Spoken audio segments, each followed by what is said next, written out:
আল্লাহ তাআলা বলেন কুল্লাউ কানাল বাহরু মিদাদাল লিকালিমাতি রাব্বি লানাফিদাল বাহরু ক্বাবলা আন তানফাদা কালিমাতু রাব্বি ওয়ালাউ জিনা বিমিসলিহি মাদাদা।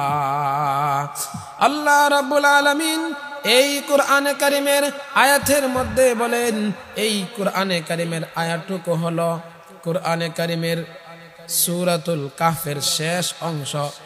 এই আয়াতের মধ্যে আল্লাহ রাব্বুল আলামিন বলেন, যদি এই পৃথিবীর সমস্ত নদী এবং সাগর মহাসাগরের পানিগুলোকে কালি বানানো হয়, আর ওই কালি দ্বারা যদি আল্লাহ সুবহানাহু ওয়া তাআলার প্রশংসার বাক্যগুলি লেখা হয়, আল্লাহ রাব্বুল আলামিনের গুণ সিফাত সব কিছু লেখা হয়, তাহলে দুনিয়ার সমস্ত সমুদ্রের পানির কালি শেষ হয়ে যাবে, কিন্তু তারপরেও আল্লাহ রাব্বুল আলামিনের প্রশংসার বাক্যগুলি লিখে শেষ করা যাবে না।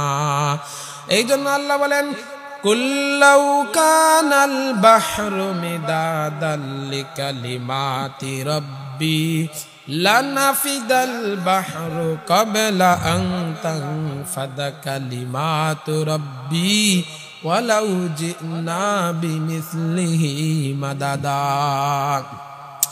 তো আজকে আমার আলোচ্য বিষয় হলো আল্লাহ রাব্বুল আলামিন আমাদের